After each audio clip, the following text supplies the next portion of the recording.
We live in a world that teaches us to chase excitement, to pursue stimulation, and to believe that if we're not constantly entertained, something must be wrong. But there's a silent moment when everything feels quiet, uninspiring, and even meaningless that we tend to overlook. That moment is boredom, and it matters more than we think. See, boredom has a terrible reputation. It's misunderstood, misdiagnosed, and misused. We often treat it like a disease, something to be avoided, numbed, or escaped from. But what if boredom isn't the enemy? What if boredom is actually a signal, a deeply human signal, that we're on the verge of something meaningful? Think about it. When we were children, boredom was the gateway to imagination. Left alone with nothing to do, we invented. We built castles out of cardboard, turned spoons into swords, made up stories with no plot but endless joy. Our minds, unencumbered by noise, did what they were meant to do. They created. But somewhere along the line, we were taught that boredom is a problem. That unless something is happening, we're falling behind. That silence must be filled. That stillness must be avoided. And that's where we lost the plot. Boredom is not a dead end. It's a signpost. It's your mind whispering, there's more. There's something deeper. There's a layer beneath all of this that you're ignoring. When you're bored, your brain isn't shutting down. It's searching. Searching for purpose, for challenge, for meaning. But most people don't wait long enough to hear what it has to say. Instead, they open their phones, they scroll, they binge, they swipe, they escape. And here's the tragedy. Every time we escape boredom, we miss the breakthrough. Because boredom doesn't show up randomly. It shows up when you've outgrown something. When you've stopped growing, when what you're doing no longer aligns with who you're becoming. It's a signal that you're ready for the next level. And instead of listening to it, we sedate it. We mute it with distraction. But the people who win, the ones who grow, evolve, and leave impact behind, they do something different. They lean in. They let boredom sit in the room. They resist the urge to fill the silence. And in that discomfort, something remarkable happens. They start hearing the truth. You see, the truth doesn't shout, it whispers. And if your life is too loud, you'll never hear it. The next step you need to take, the direction your heart is pulling you in, the quiet realization that you're not on the right path, it all comes in the stillness. Boredom invites that stillness. It forces you to confront yourself. Not your curated, polished, presentable self. Your real self, the one with doubts, with fears, with dreams too big to say out loud. That version of you, the honest one, lives on the other side of boredom. And yet, everything in our culture trains us to run from that moment. Every app, every platform, every piece of technology is designed to keep us stimulated. Because stimulation equals attention. And attention equals profit. So it's not your fault that boredom feels foreign, it's by design. But now that you know it, it's your responsibility to respond differently. Let's be honest, the things that matter most are boring before they're brilliant. Building a meaningful relationship isn't built on grand romantic gestures. It's built on consistent, boring conversations. Getting healthy isn't about viral fitness hacks. It's about doing the same exercises again and again, even when you don't feel like it. Creating a great business isn't about launch days. It's about silent nights of planning, reworking, and failing when no one sees. Boredom isn't the absence of value. It's the soil where value grows. And this is where most people quit. Not in the face of challenge, but in the face of monotony. Not because they're incapable, but because they're uninterested. The task didn't feel exciting enough, so they assumed it wasn't worth doing. But here's the hard truth. If you only do the things that feel exciting, you'll never build anything that lasts. Because anything worth building, your character, your relationships, your legacy, isn't built in moments of excitement. It's built in moments of boredom. The people who change the world aren't the ones who chase every new thrill. They're the ones who can sit with the ordinary long enough to discover what makes it extraordinary. They're the ones who show up when there's no applause, who keep going when there's no crowd, who push forward even when it's boring. Because they know that boredom isn't the end of the road, it's the beginning of discipline. And discipline, that's the gateway to freedom, real freedom. Not the freedom to do whatever you want whenever you want, but the freedom to become who you're meant to be.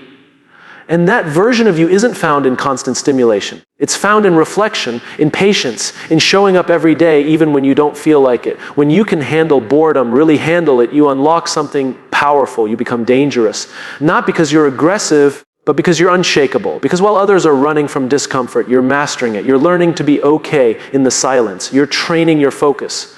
And that focus becomes a superpower in a distracted world. We admire people who are consistent, who persevere, who stay grounded, but we forget that all of those qualities are forged in boredom. It's easy to be consistent when everything feels new. It's easy to persevere when you're making visible progress. But when nothing changes, when the results aren't coming fast enough, when you start to question whether it's worth it, how you respond in that moment determines everything. That's when most people stop. They think they've hit a wall, but they haven't. They've hit boredom. And boredom isn't a wall, it's a doorway. It's a test. The test is simple. Will you keep going when it's no longer fun? Will you stick to your values when no one's watching? Will you stay committed even when the spark is gone? Because here's the thing, the spark will always fade. The excitement will always wear off. But if your purpose is strong enough, you'll push through anyway. You'll understand that boredom is part of the process, not proof that the process is broken. There will be days when it all feels flat, when nothing moves fast enough. When you wake up and wonder, is this really what I signed up for? And in those moments, remember this, the way you handle boredom is shaping your future. It's deciding whether you'll be someone who chases feelings or someone who builds foundations. Someone who needs constant change to stay interested, or someone who becomes interesting by embracing the challenge of staying. Because boredom isn't the absence of meaning, it's the opportunity to create it. The most fulfilled people you'll ever meet aren't the ones who avoided boredom, they're the ones who mastered it. Who didn't need the external world to keep them going? Who built an internal engine? A mindset that said, I don't need this to feel exciting, I need this to be aligned.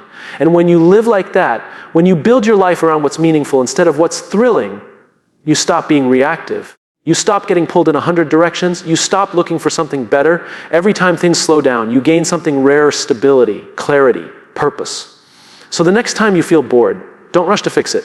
Sit with it. Listen to it. Ask yourself what it's trying to teach you. Is it time to grow, to challenge yourself, to realign? Because that uncomfortable moment could be the very thing that puts you back on track. The question isn't whether you'll feel bored. You will. The real question is, what will you do with it? Because how you handle boredom isn't a small detail. It's the test behind every success story. It's the quiet fork in the road that separates the distracted from the determined, the shallow from the focused, the fleeting from the lasting. How you handle boredom determines everything. We often celebrate the result. We admire the person who built the business, ran the marathon, or wrote the book. We love the highlight reels, the launch days, the standing ovations, the moments when things just click. But what we tend to forget, or overlook entirely, is what led up to those moments. What we forget is repetition, practice. The unglamorous act of doing the same thing over and over again when no one's watching. That space between the dream and the outcome is filled with one word most people find deeply uncomfortable: repetition. The uncomfortable truth is that success isn't usually the result of some sudden breakthrough or divine stroke of inspiration. It's not born out of chaos or surprise. It comes from doing the same basic things every single day, especially when they no longer feel exciting. It comes from showing up and doing the work again and again, long after the feeling is gone. And that's a challenge in a world that rewards novelty. We are trained to chase the next thing, to seek the hack, to jump ship the moment something feels dull or uninspiring. But the real magic, the real growth, it's hidden in doing the reps. It's hidden in the moments that feel mundane. It's hidden in the boring. Think about anything meaningful you've ever achieved. Anything, whether it was improving your health, getting better at a skill, building a relationship, or working toward a long-term goal. None of it happened instantly, and none of it stayed exciting for very long. The excitement wore off quickly, and what was left? Repetition, routine, boredom. We tend to believe that if something feels boring, it must be wrong. That boredom is a sign we need to pivot, switch, or start over. But that mindset robs us of the very thing we need to grow: consistency. The truth is, boredom is often a sign we're doing the right thing, not the wrong one. It means we've moved past the initial rush. We're out of the honeymoon phase, now we're in the work. And the work is where transformation happens. Not the kind that looks great on social media, but the kind that changes who you are. Because repetition isn't just about building skill. It's about building character. It's about developing the resilience to keep going when nothing feels new. It's about showing yourself that you can do hard things, not once, but 1,000 times. And that's where confidence comes from. Not from hype, not from praise, but from quiet self-trust built through repetition. It's easy to stay committed when things are fun, when the results come quickly, when people are cheering you on. But those moments are rare, and they don't last. What lasts is the person who learns to keep going without needing external rewards. What lasts is the one who masters the basics, not once but daily. You see, repetition builds rhythm, and rhythm builds momentum. When you repeat something often enough, it becomes automatic. You stop negotiating with yourself. You stop asking, do I feel like it today? Because it's no longer about feeling. It's about identity. It becomes who you are. And that's the shift most people never make. They do something until it gets boring. Then they stop. But the ones who break through, the ones who rise above, are the ones who embrace the boredom. They understand that mastery is boring before it's brilliant. That greatness lives on the other side of monotony. That true growth only happens when you're willing to show up without needing it to feel exciting. This isn't about grinding yourself into the ground. It's not about forcing something that isn't right. It's about knowing what matters to you and then committing to it long enough for it to matter. It's about honoring the process even when it's dull. Because that process is doing something inside of you. It's shaping who you're becoming. We're taught to associate progress with movement, with big noticeable steps. But the most meaningful progress often feels invisible. You go to the gym and don't see results right away. You show up to work and don't get praise for doing your job. You keep working on your craft and feel like no one notices. But that doesn't mean it's not working. It means it's building, slowly, quietly, day by day. And the only way to experience that kind of deep progress is through repetition. Repetition teaches patience. It teaches discipline. It teaches you to stay, to trust, to endure. When you commit to something over and over, even when it's boring, you train yourself to think long term. You stop chasing the next dopamine hit and start investing in who you're becoming. And that's where confidence comes from evidence. From the small wins that stack up over time. From knowing that you didn't quit just because it stopped being fun. From proving to yourself that you can stay committed even when no one sees or applauds your effort. That's real power. That's ownership. That's growth. Repetition is also where clarity emerges. When you do something repeatedly, you learn what works and what doesn't. You develop intuition. You spot patterns. You understand your process. But you only gain that insight through experience, not through thinking about it, but through doing it again and again. The mistake most people make is quitting too soon. They assume the boredom means something's wrong. Instead of realizing that boredom is part of the path, they switch strategies too often, never staying long enough to get good. They start projects and abandon them halfway through. Not because they lack talent, but because they lack patience. We glorify starting, we glorify finishing, but we rarely talk about the middle, and yet the middle is where most of life happens. The middle is where you build the habits, the mindset, the skills. The middle is repetition, and it determines everything. What makes someone successful isn't their ability to start something big, it's their ability to keep doing something small, every day, every week, every year, until those small things compound into something extraordinary. There is nothing flashy about repetition. It won't go viral. It won't feel good most of the time. But it's the only thing that works. It's the only way to build anything real. It's the path every leader, every master, every world changer has walked. And it's available to anyone, but only if you're willing to be bored. So the next time you find yourself tired of the repetition, tired of the same steps, tired of the same process, pause. Don't run. Don't quit. Ask yourself, what if this is working? What if the boredom is actually a sign of progress? What if this is where I'm being tested, not in my skill, but in my commitment? Because your results aren't defined by what you do occasionally. They're defined by what you do consistently. And what you do consistently is what you become. You don't rise to the level of your goals. You fall to the level of your systems. And your systems are built through repetition. There is nothing wrong with boredom. Boredom means you've done something enough times that it no longer gives you a thrill. But that's when it becomes part of you. That's when the habit is cemented. That's when the transformation happens. Not in the sparks, in the embers. The slow, steady, quiet burn that keeps going even when no one's watching. Repetition is not punishment. It's the process of becoming, and how you engage with that process, how you handle the boredom, how you stay the course, how you keep showing up. That's what shapes everything. Your career, your health, your relationships, your identity. You get to choose. You can chase stimulation and keep starting over every time the spark fades. Or you can choose repetition. You can choose the steady path, the long path, the boring path that leads to something real. And in a world addicted to noise, distraction, and novelty, the ability to stay consistent is a superpower. It makes you reliable, it makes you focused, it makes you trusted, because while others are searching for the next best thing, you're building something that lasts. The only way to become extraordinary is to do the ordinary exceptionally well over and over again. Repetition isn't the price you pay for greatness, it is greatness. We are more distracted than ever. Notifications, headlines, updates, trends. Every second, something demands our attention. We're living in a time where distraction isn't just common, it's constant. And yet, most of us don't see it for what it really is. We think we're just staying informed. We think we're multitasking. We think we're keeping up. But the truth is, we're slowly training ourselves to run from the very thing that could change our lives, stillness. At the center of all this noise is a simple truth. How we respond to boredom defines our future, because boredom isn't the problem. Distraction is. Boredom is neutral. It's just space, unfilled time. But in that space, we find clarity, creativity, focused direction. Boredom gives us room to think, reflect, to ask questions we've been avoiding. But instead of leaning into that space, we fill it with screens, noise, and everything except ourselves. There was a time when boredom was normal. It was part of daily life. You stood in line, waited for the bus, sat in silence, and your mind wandered, imagined, processed, rested. But now the second boredom creeps in, We panic, we reach for our phones, we scroll, we check for something new. And in that constant loop of stimulation, we lose more than time, we lose ourselves. The danger of distraction isn't just in the minutes it takes from us, it's in the mindset it builds. Because distraction teaches us to avoid discomfort. It tells us, if this feels boring, move on. If this is an instantly rewarding scroll, if this takes longer than a few seconds to understand, skip it. And slowly, we condition ourselves to believe that anything hard, anything quiet, anything slow isn't worth our time. But here's the truth, the things that matter most in life are often hard, quiet, and slow. Building a strong relationship doesn't happen in highlight moments. It's built in long, boring conversations. Creating meaningful work doesn't come from inspiration alone. It comes from hours of focused effort. Discovering who you really are doesn't happen while scrolling through what everyone else is doing. It happens in silence, alone, in boredom. The greatest enemy of focus today is not complexity, competition, or capacity. It's noise. The inability to sit with one thought long enough to follow it through. The inability to hear our own voice because it's buried beneath 100 others. The inability to recognize when we're avoiding the hard thing because we become too comfortable being distracted by easy ones.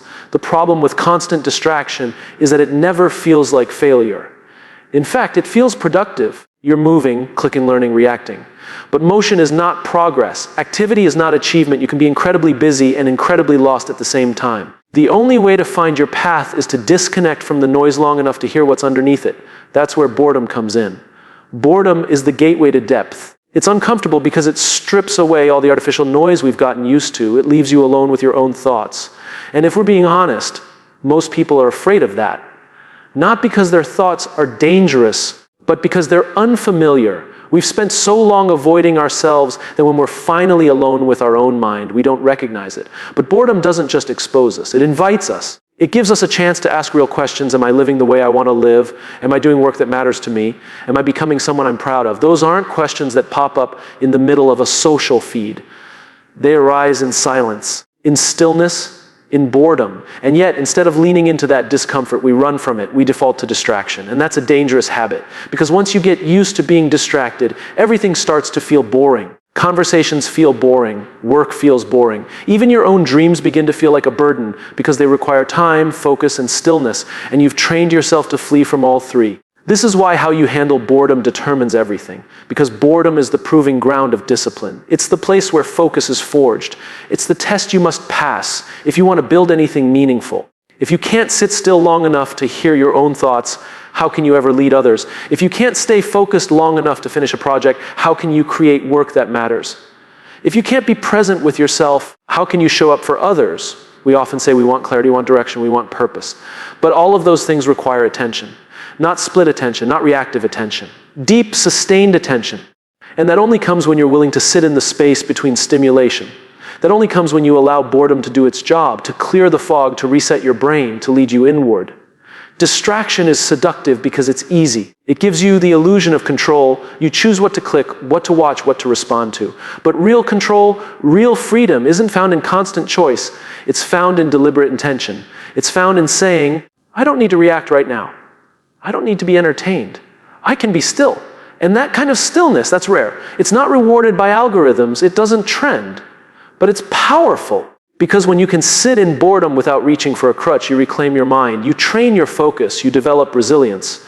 And in a distracted world, resilience is everything. The leaders we admire, the thinkers, the innovators, the creators, they all have something in common. They protect their focus. They guard their attention. They're not perfect. They get distracted too. But they've learned to notice it, to break the cycle, to come back to what matters. Again and again, because they know that the work that matters most doesn't happen in bursts. It happens in quiet, focused, often boring moments. It happens when the initial spark has faded, and all that's left is the decision to keep going. It happens when the world is shouting, look over here, and you say, no, I'm staying right here. The real question isn't whether you'll face boredom. You will. The question is what you do when it shows up.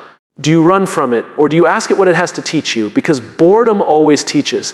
It teaches patience, it teaches self-control, it teaches focus, and most importantly, it teaches you what you're really made of. There is a quiet power in the ability to focus, to do one thing well, to give your full attention to something or someone without needing it to entertain you.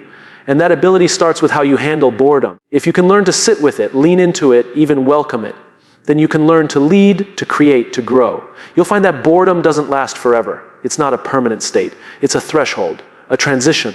And what's on the other side is often clarity, insight, and renewed energy if you're willing to wait for it. But if you keep defaulting to distraction, if you never let yourself be bored, you'll never get to that other side. You'll stay stuck in the loop of stimulation, reaction, and fatigue. And that loop doesn't build dreams, it drains them. There's nothing wrong with being entertained. There's nothing wrong with enjoying a break. But the question is, are you using those things to recharge or to avoid? Are you choosing them with intention or out of habit? Because the difference between distraction and rest is intention. Rest is chosen. Distraction is automatic. So ask yourself, when was the last time you were truly still? When was the last time you let yourself be bored and didn't immediately reach for something to fix it?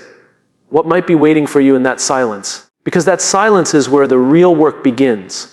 The kind of work that doesn't just build things, it builds people, it builds you. How you handle boredom is how you train your mind, how you lead your time, how you shape your future. It determines whether you build your life or drift through it, whether you lead with purpose or react to whatever shows up next. In the end, it's not the distractions that define us, it's our response to them. And every time you choose stillness over stimulation, every time you choose presence over noise, every time you choose focus over reaction, you take one step closer to the life you're meant to live. Because how you handle boredom doesn't just determine your productivity, it determines your peace, your clarity, your legacy, everything. We live in a culture obsessed with speed. Everyone wants a shortcut to hack the quick win. But there's something we don't talk about enough, something most people overlook. The slow, silent path to greatness. Not the part that gets posted, not the part that gets praised, but the part that tests you the most, the stretch of time where everything feels dull, uninspiring, and yes, boring. That's the space where mastery lives. That's the space where your future is decided. We tend to imagine success as this big, dramatic transformation, a moment where everything clicks and life changes forever. But that's not how it happens. Success is quiet. It's built in small, repetitive steps, taken when nobody is clapping, nobody is watching, and nobody is validating you. The truth is, mastery in anything is boring before it's beautiful. The best in the world, in sports, in leadership, in art, in business, they don't become great because they always felt excited. They become great because they fell in love with the process, even when it felt mundane, especially when it felt mundane. They understood that repetition isn't just about getting it right. It's about becoming the kind of person who keeps going even when it's not fun anymore. That's where the transformation begins. Think about it. When you first start something new, there's a rush. Everything is fresh. You're learning fast. You can see and feel your own progress. But eventually, that excitement wears off. You hit a plateau. The work becomes predictable. And that's the moment that separates the amateurs from the professionals. Not talent, not intelligence, not resources, but the ability to stay when it gets boring. It's easy to be committed when things are exciting. It's easy to show up when it feels like something new is happening every day. But the real question is, will you show up when the work feels repetitive? When it's just you, the process, and silence. When the applause is gone and the novelty has faded, that's the test. That's where character is forged. What most people call boring is actually the foundation of excellence. The hours spent practicing the same routine, the patience it takes to refine the same task, the discipline to do the small things with care, day after day, without rushing, without shortcuts. These aren't glamorous habits, but they are the habits of greatness. There's this idea in the world that if you're bored, you must be doing something wrong. That life should always be stimulating. That work should always feel fulfilling. But that's not how growth works. In fact, if you're never bored, you're probably not pushing yourself hard enough or long enough to reach your full potential. Because every pursuit that matters will eventually become difficult, repetitive, and emotionally dull. It's what you do in that moment that determines whether you move forward or stay stuck. The pursuit of mastery requires you to embrace the boring, to see it not as a sign to quit, but as a sign you're in the right place, that you've moved beyond surface level enthusiasm and into the realm of long-term development. That's the moment when you stop chasing excitement and start chasing depth. The reason so many people don't reach their potential isn't because they aren't smart or capable. It's because they keep switching paths every time they get bored. They mistake boredom for misalignment. They assume that if it doesn't feel thrilling anymore, it must be wrong. So they leave, they pivot, they start over again and again. And every time they lose the opportunity to go deep. Because depth only comes with time. And time is boring. Depth is built in silence, in solitude, in repetition. It's built in the days that feel pointless, the tasks that feel tedious, the work that feels invisible. But those are the days that matter most. That's when you're laying bricks, not building castles. That's when you're planting seeds, not picking fruit. There's a reason very few people ever master anything. It's because mastery asks for your patience, your humility, and your willingness to do the same thing thousands of times. Not perfectly, but consistently. Not impressively, but intentionally. Mastery asks you to show up on the days you don't want to. To give your best when no one is watching. To stay present when your mind wants to escape. That's not exciting, it's hard. But it's also rare. And that's why it's valuable. Some people confuse talent with mastery. But talent is what gets you started. Mastery is what keeps you going. Talent is inherited. Mastery is earned, and the cost of mastery is boredom. It's the price you pay for excellence. You don't get to skip that part. You don't get to bypass the mundane. If you want the results no one else gets, you have to be willing to endure what no one else is willing to endure. And here's the truth, the boring stuff is what builds trust with yourself and with others. If you can show up and do the small things well, day after day, people will notice, maybe not right away, but over time. Because consistency breeds credibility. Reliability builds reputation. Mastery earns respect. And none of that comes from moments of inspiration. It comes from the grind, the boring, beautiful grind. You might not always love the work. You might not always feel like doing it. But if you care about the outcome, you'll do it anyway. You'll show up not because you feel motivated, but because you made a commitment to the process, to your principles, to the kind of person you want to become. And eventually, something incredible happens. What once felt boring becomes meaningful. What once felt repetitive becomes meditative. You find flow. You gain insight. You become more confident. Not because the work changed, but because you changed. You became the kind of person who doesn't need everything to feel exciting in order to stay engaged. That's where mastery lies, in the people who can delay gratification. Who can withstand the dull moments without losing sight of the bigger picture? Who can find purpose in the repetition, not just in the result? Those are the people who rise. Those are the people who last. Because the truth is, the people who master boredom master themselves. And the people who master themselves master everything else. They stop being at the mercy of their moods. They stop relying on motivation. They stop chasing the next high. Instead, they become grounded, focused, steady, and in a world full of chaos and distraction, that kind of consistency is magnetic. So if you're in that place, if things feel slow, uninspiring, repetitive, don't panic. Don't quit. Don't look for the next shiny thing. You're not stuck. You're being shaped. You're not off track. You're in the middle of the process that most people try to skip. And if you can stay with it, if you can keep showing up, you'll start to see something that others can't progress. Not the flashy kind, but the kind that lasts. The kind that compounds. The kind that turns effort into expertise and consistency into confidence. That's the reward for mastering the boring. Because the people who change the world don't chase excitement. They chase purpose. And purpose isn't always exciting. It's often quiet, often slow, often thankless, but it's worth it. So next time you find yourself asking, why does this feel so boring? Flip the question. Ask, what is this teaching me? Because boredom is a teacher. It's not there to push you away. It's there to test you. To see if you're ready for what's next, to see if you'll keep going when the emotions fade. And if you stay with it, that's when things start to change. Not all at once, but gradually, quietly, unfolding in the background until one day you look up and realize you become someone different. Someone stronger, more capable, more grounded. Someone who's no longer chasing the spark, but carrying the flame. That's mastery. That's growth. That's what happens when you decide that boredom is not your enemy, but your initiation. And that decision, that quiet, personal decision determines everything.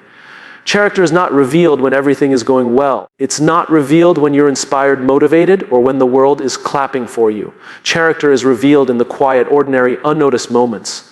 And perhaps more than anywhere else, it's revealed in how you respond to boredom. Boredom is not something we like to admit. In fact, we try to avoid it at all costs. We live in a society where boredom is treated like a weakness, as if feeling bored means you're lazy, unmotivated, or off track. But boredom, in its rawest form, is just space. Space between the noise, space between the chapters. Space where no one is watching and nothing exciting is happening. That space matters. Because what you do in that space reveals who you really are. It's easy to behave with discipline when there's a deadline.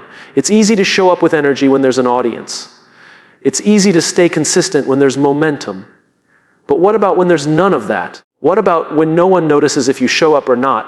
What about when your efforts feel invisible and your actions feel repetitive? What about when life feels stuck in neutral and nothing is inspiring you to keep going? That's where character walks in, or doesn't. How you handle boredom tells the truth about you. Not the version of you post online, or the one that appears on your resume, or even the one that shows up when you're on a stage or in a meeting. Boredom strips all that away. It leaves you with nothing but your own values, your own thoughts, and your own choices. Most people don't handle boredom well.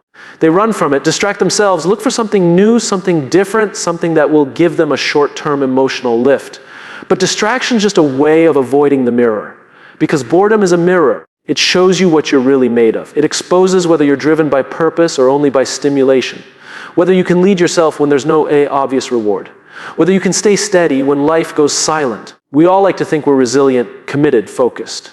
But those traits aren't proven in peak moments. They're proven in empty ones. The truth is, you can't fake consistency. You can't fake discipline. You can pretend for a little while, but eventually the silence catches up to you.